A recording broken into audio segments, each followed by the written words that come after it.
Good morning po. Ako po pala si Risa Dacera. Ma'am Riza. Yes po, Risa Dacera as Science Research Aide dito po sa Field Root Crops. Okay po. Under na kayo ng field root, Yes root po, crops. yes po. At ang field root crops ay nasa loob ng Visayas State University. Dito po yan sa Baybay, Leyte. Yes po. Ayan. Okay, ma'am. Pag-uusapan natin ang cultural management. Yes Paano ba magtanim at mag-alaga ng taro para kumita tayo? Committed. Okay po.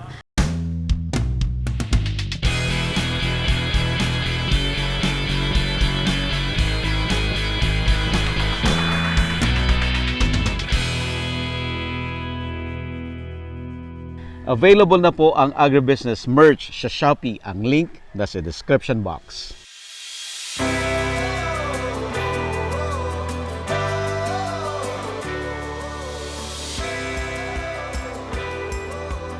Yung unang-una po, yung pag-produce natin ng area is ang site selection. Site selection. Yes, yung kung gusto nyo may abunda yung tubig nyo, abunda ng tubig ang area nyo kasi yung taro po ay pwede siya sa lowland at saka upland.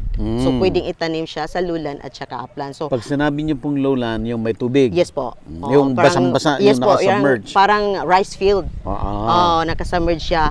So ang isa pa yung upland kung medyo elevated or sa ano lang kanang walang tubig, walang abundang tubig. So Yung medyo hili-hili na ganyan. Pwede ring tamnan Pwede ng rin. taro. Yes po. So kung ano upland yung gagamitin ng area ang kung upland yung area niyo, so mayroon tayong tatlong pamaraan na cultural yung Pagtatanim. pag land prep, land preparation. Okay. So ang una po is yung plowing, Okay. then harrowing, Harrowing. at saka farrowing. So yung Farrowing. pagtudling, farrow. So ang ano namin dito, pagtatanim is ang planting distance niya from rows is 75 centimeters and between hills or yung between ng plants Ng is linya. yes, Ng between hills, ng plants. is 50 centimeters. So Okay. 75 by 50 centimeters yung centimeters. planting distance po. Okay. Ma'am, putulin lang kita doon ha. Yes po. Yun pong mention ni ma'am na land preparation ay standard po yan. Yes no, po. Ma'am, no? Yes po. Kahit anong klaseng crop ang itatanim mo, standard po yung nag-start sa Plowing, harrowing, then farrow. and farrowing. Yes, Yan. yes, So farrow. standard po yan. Yes po. Research po muna kayo sa ibang videos sa agribusiness. Na-discuss na rin yan yung mga Yes land po. prep na yan. The same thing yung applicable dito sa taro. Yes po, yes Okay, po. ma'am. Okay. Para makakuha tayo ng potential yield. Okay. Pag sa lulan naman, meron tayong tatlong pamaraan, yung plowing, harrowing, at saka yung flatten. Leveling. Yes, leveling. Like parang palay yung Parang palay. yes po, yung yung prepare mo ng area. So, pag gusto mo nang magtanim, meron din kayong guide na lines para yung yung pagpa-plant Dire-diretso na. maganda tingnan. Yes po. At saka magandang tingnan. Oo. Okay, yun po yung sa lowland. Yung planting distance ay kagaya din sa upland. Ano So, ulit ma'am yung distance? 75 by 50 centimeters. Okay. 75 centimeters yung pagitan ng dalawang ng linya. Tapos yung isang linya, bawat halaman ay 50 centimeters. 50 centimeters. Yes po, Okay. yung production Okay. na So ma'am, pag kukumpitin natin yan, isang hektarya halimbawa, masyado ba malaki yan? Okay po. Di ba? Kaya yan? Kaya. Okay.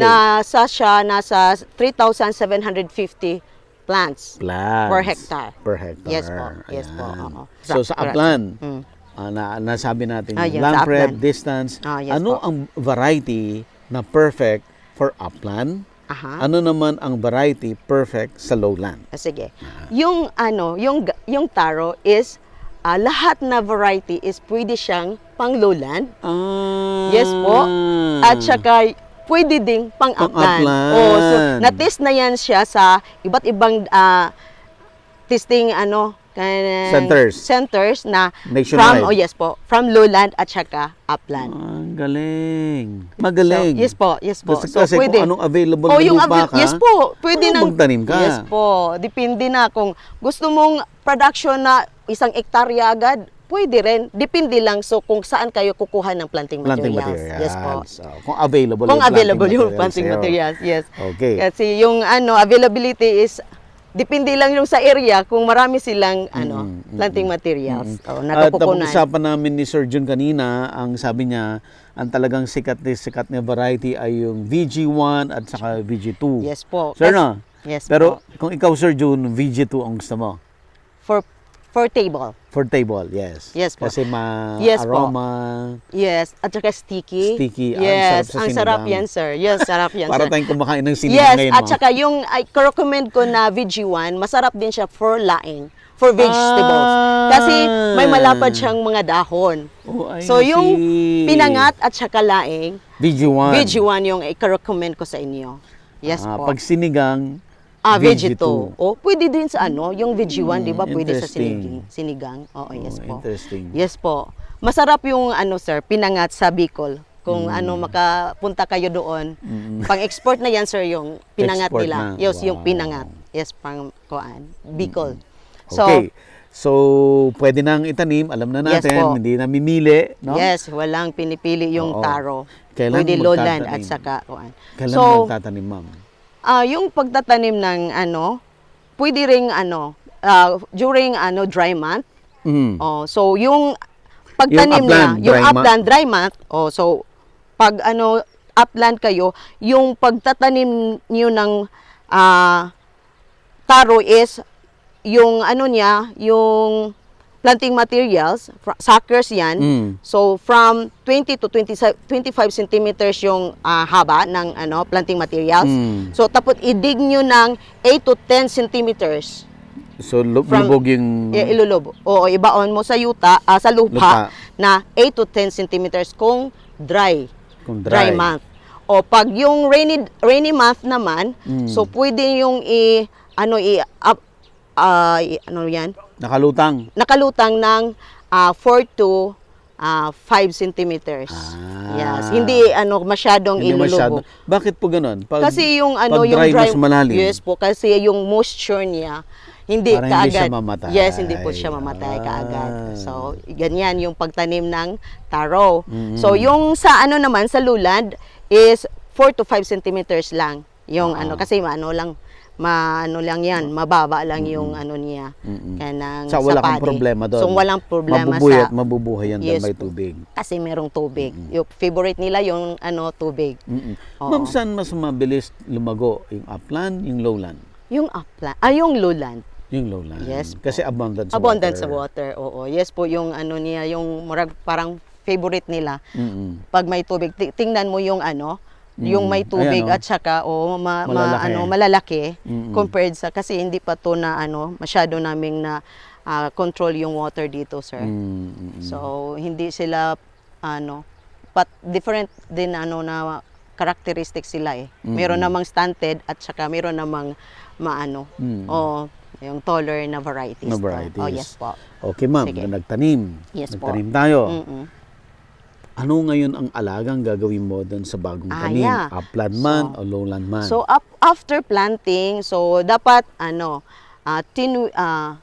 weeks magwi-weeding na, ba sir? Sa upland to? Sa upland to. 10 10 weeks. weeks. 10 weeks. Meaning 2.5 months. 4 months ba? Sorry po. Di So, 12 weeks. So 12 weeks yun, 12 weeks. 10 3 to 12, months. yeah. 10 to 12 weeks yung first weeding. Oo. Yung first weeding, tapos yung upland, yung lowland pareha naman yung yung parang sa palay pag-weed niya. So Pero parang halos walang weed sa lowland. kasi Yes po, nakasubmerge sa nakasubmerge man tubig. sila, yes. Pag masyadong maraming tubig din, hindi lang produce yung weeds na marami. So yung upland lang talaga yung mas hindi makontrol natin yung weeds. 2.5 to 3 months. Yes po. Tapos yung Manual weeding po yan, ma'am? Yes po.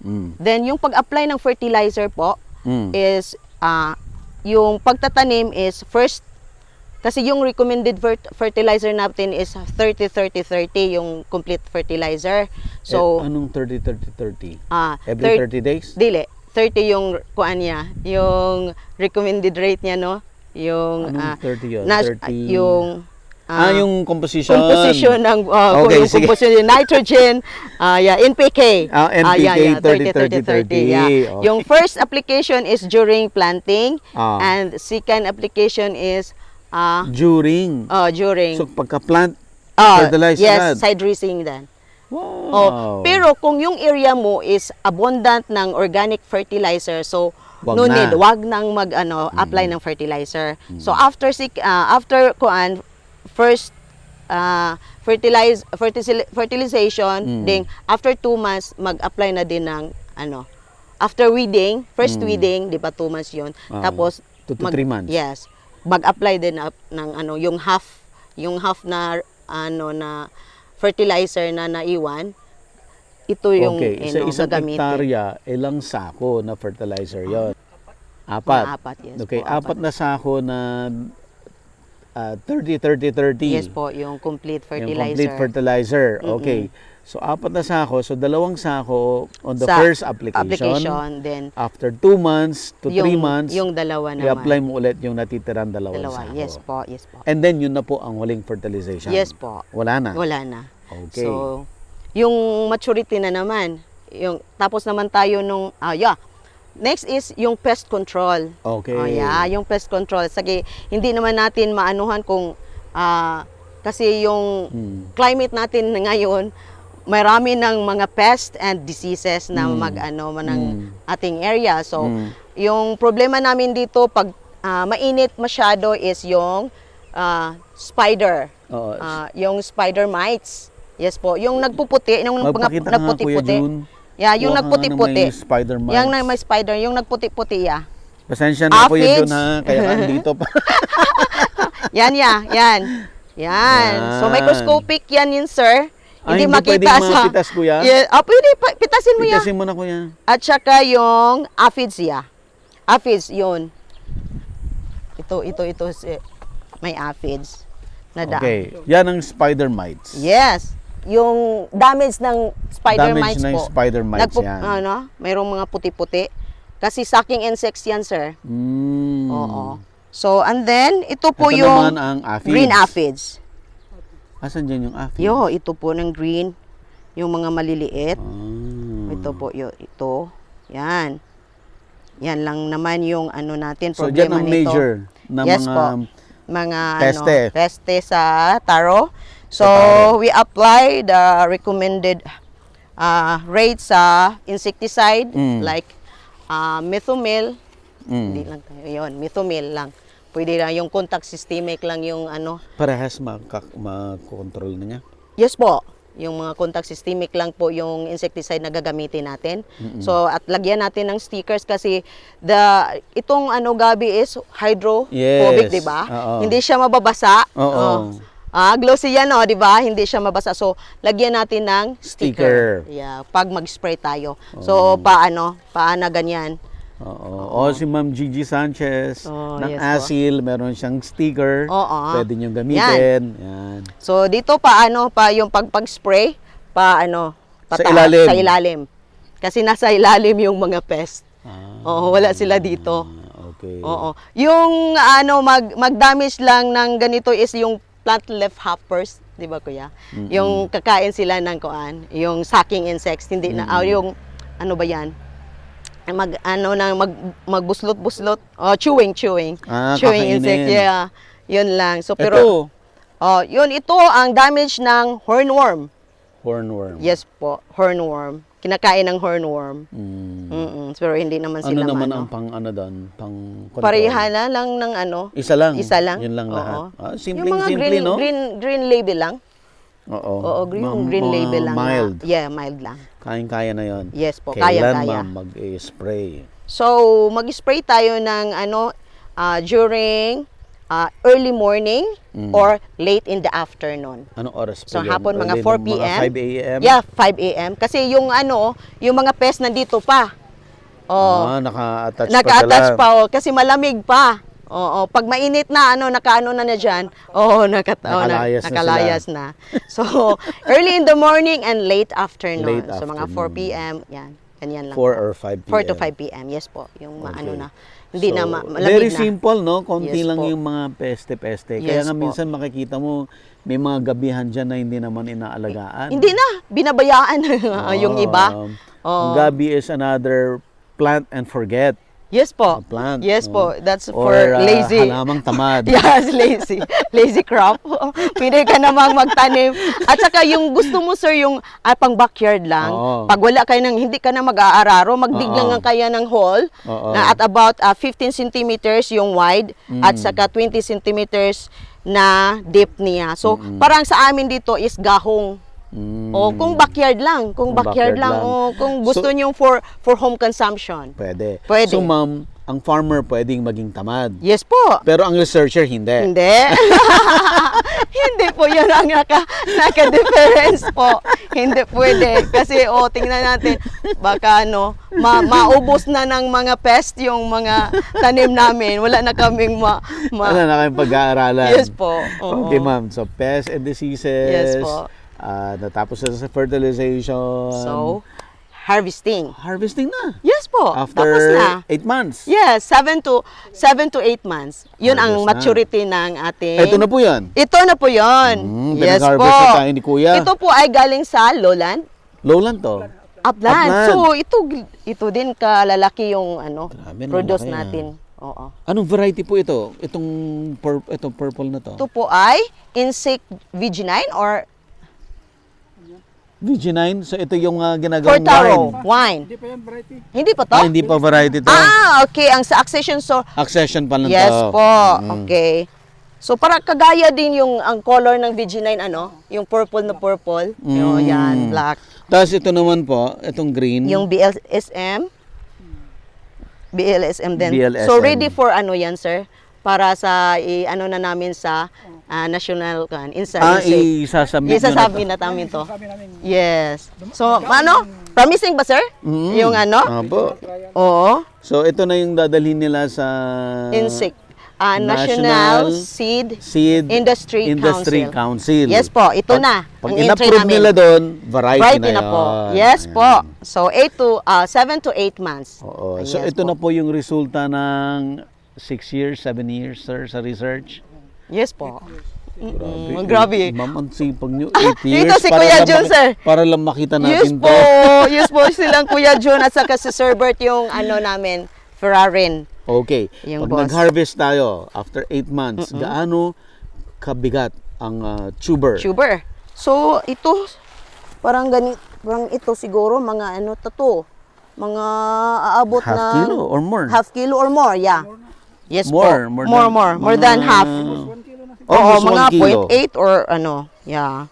Wow. Ang laki, no? So, laki ko Okay, kung ang isang gabi na tinanim mo ay magiging 1 kilo, kanina ma'am yung pinag-uusapan natin na ilang seedlings ang tinanim natin? 3,750. So, magiging Yes po. Yes po, in 1 hectare. 3,750. 3,000. 3,000. 26,000. Ha? Ano ba yun? 26,000. 26,000 pala. Yeah.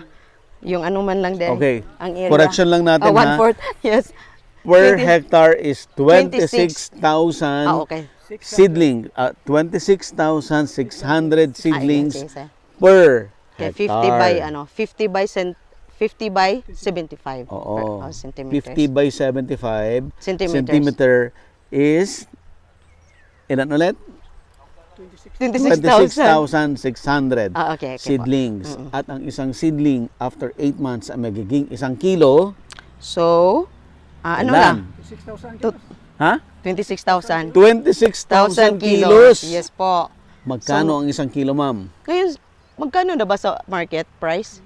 50? Hindi na yata. Yes po, parang 50 per kilo na po. magkano na yon, sir? 150. Magkano na yan? 26,000 times 50. Magkano na ba yan? Calculator. Sir, may Wala calculator. akong calculator. 30,000. Ha? Parang 130,000 yan. Hindi, 50 50 pesos ang man. 1 kilo 8 tonners. Vincent. Oh. Pa-times naman. Ano, 26,000, times 50. 600 26,600 times 50.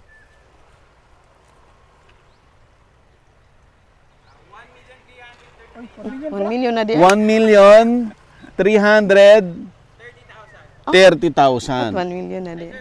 Ah, okay. Yun, yung kinumpute ko. 1,330,000. Ma'am. Ha? Grabe ah. Halamang tamad. Halamang tamad yan. Ha? Plant and forget. Yes po. So may potential pa Hindi lang. maselan. Hindi Wala po. masyadong peste. Wala. Simple lang Simple ang lang. pang-control. Twice ka lang pwedeng mag-fertilize. kainin yung from leaves to roots. Leaves to roots. Yes po. Kasi pwedeng laing, pwedeng pinangat. So lahat para makain siya lahat. Ma'am, paano mag-harvest? So, bubunutin lang yung pag-harvest? Or Bunot lang? pag-dig? Kung minsan, Digging. lalo na sa upland, Oo. kasi yung mga gamot, yung mga ugat, Ugat. Oo, ugat. patay na yan. Patay na Mais rin. na, pag mature na. Mamamatay na yung ugat. Pwede Dali nang nang bunutin. Oo. Pero sige. may panahon na talagang, lalo na yung lupa, mataba, Mas sticky, buhay pa. Andun pa yung Oh, gamot, so, yung ugat. Mabigat, no? So, kailangan Bunutin. mo ng So Bulo. bunot-bunot lang. Bulo. kailangan ng bulo para madaling mo. Naku, marami namang ugat, sir, Ito, Yung ibang variety ba, maraming. So, pero ang ibang variety, kailangan ng gamot. walang masyadong gamo, yung ugat, no? Mm-mm. Yung ugat ba, hindi masyadong marami. Depende sa variety. Mm-mm. Pero Yes po. sa lowland, di bunot ka lang ng bunot. Ay, bunot ka na lang bunot. Mas madali diba? kasi Tapos, tubig lang eh. ano na nang, Mas mahirap sa lulan dahil Mas maugat. buhay na buhay. yung mga o yung mga ugat mas niya. mahirap. So, need ng bolo. Yes po. Yung Oh. pag- Meron bang post-harvest handling? Yes po, yung dito, yung bagong ani, ma-stored lang siya ng mga 2 to 3 days lang, no? Oo, hindi siya ma-stored na, hindi kagaya ng takudo, o yung bang takudo sa Tagalog. Yung yung kukuyam, yes, Tagalog ba yan? yung panglaga. Yung San Fernando? Yang San Fernando, ma-stored na siyang ilang buwan, no? Hindi kagaya nito, sir. Good for lang to 2 to 3 days lang, no? Yeah. Kasi yung dito, malalanta siya, sir. Ditong yung banda dito, yung mauna siyang malanta dito. So pinuputol mo. Pinuputol, tapos yung na siya, yung mahumok gani. Hanggang maubos. Yung maubos. Yung So, nagba-brown-brown. yes po. So hindi na siya hindi na siya masarap. masarap. Oo. 2 to 3 days lang talaga yung sa post-harvest nito, yung shelf life niya. Ma'am, ano po ang advice niyo sa mga viewers natin na nanonood at nalaman nila paano magtanim ng taro? So, simpleng taro, pero kung aalagaan mo Yes, meron kang 1.3 million. yes po. Yung niya, kung wala pa yung mga mortality, no? Yung gross pa lang yan. Oo, yung gross pa lang yan, ha? Wala pa yung... May disclaimer sa baka yung gross mamaya pa lang yan, suburin baka sila mga tao. yes po. Sabi mo, 1.3 million. Bakit sa amin, Oo. hindi, ha? Oo. Wala pa yung mga mortality dyan, at saka Okay. yung mga, yield losses, no? At saka kung nabenta mo ng 50, Yes po, at mamaya baka bumaba 30 yung- pesos lang. Iba't ibang prices lang sa iba't ibang probinsya. So, depende sa lugar. So, pag mga high-end, yun siguro mga 50 pesos. More Pero, pa. yes po, yung more pa. Yes po. Sige, ma'am. Pero, so, sa mga ka-agri, sa mga ka-farmers natin dyan, so we have very good and promising root crops. So, pwede kayong makakuha ng planting materials dito sa Field Root Crops at cost of 10 pesos per sucker. Wow, Yes mahal, po. ah. Mahal po. Mahal Yes pala. po. Okay. Pero pag bulk, kayo? Discount. Maka-discount. Yes po. Okay. Okay. Ma'am, sinong tatawagan nila? Dito lang sa Field Root Crops. Oo. Meron tayong number ng telephone At saka, yun, sa Facebook, meron din na tayong account sa Philroot Crops. Mm-mm. At saka, pwede nang mag-ano doon. Mm-mm. Mag- So dito po sa agribusiness, tingnan nyo lang yung video natin, no? Tingnan nyo sa baba, may description dyan. I-click nyo yung description, makikita nyo na dyan. Andyan yung phone number ng Philroot Crops. Yes At po. saka sino yung mga kukulitin ninyo. Yes po. Oo. Pwede niyong madala na to. Sa Manila. Hindi natin madadala yan. Aeroplano kami. Ilan kayo? Oo, Bukas kailan kayo? ng madaling araw. So, pwede ba to? I-box natin. Diba? Yes po. Gusto ko yung planting material. Yes po. Ito, pwede ng source of planting materials to, sir. Ayan. Yan. Puputulin niyo lang dito. Ito yung bud, pwede na itong mag-generate ng ano, Gusto nung mo hati suckers. tayo? Pinapauwi sa atin eh. Meron. May 4 kilos. per kilos. O, pwede na to. Kuya, John, okay kaya? Okay. Ikaw may ano ka? Wala na no. So, pwede. Bigyan lang kayo ng planting materials. Mas gusto Yung ko yun. iniito na lang. Yes, vegeto Ay, yung gusto ko yung video to. Yes po, masarap talaga yun, sir. Vegeto. From ano, Ayan na yung lang to. taka-purple din. Apo. Oh, sige. Pero lulutuin natin siguro para makakain sila ngayon. Hahabol pa ba ng lunch yan? Yes po. O sige, habol natin. Luto natin yun, ya. O ano? Oh, sige. Dito Ah. lang sa root crafts magluluto ako. Ha? Kasya? Oh naman. Yes po. Ang dami na. Ang dami na nito. Yes po. Yes po. Kasi kahapon hindi kami nakapagluto, kuya, no? Hindi kami nakapag-harvest. So, pwede ko Sige, itong, habol natin for lunch. Yes Yan po. po yung lunch natin. Mamaya i-video natin ha. Oo. Ito yung Parang ano, meron, oo. sabihin natin, masarap pala yung Yes ano, po. ng Philroot Yes, Crops. yes po, yes po. Sige, lulutuin namin to. Ma'am, thank you so much. Ay, salamat din po. At nakapag-share Oo, po parang kami ng... ano ka naman, parang sanay na sanay Hindi ka. po. Hindi po. Hindi Okay na po. po. Available na po ang Agribusiness merch sa Shopee. Ang link nasa description box. Agribusiness, how it works. Instruct, inspire, succeed.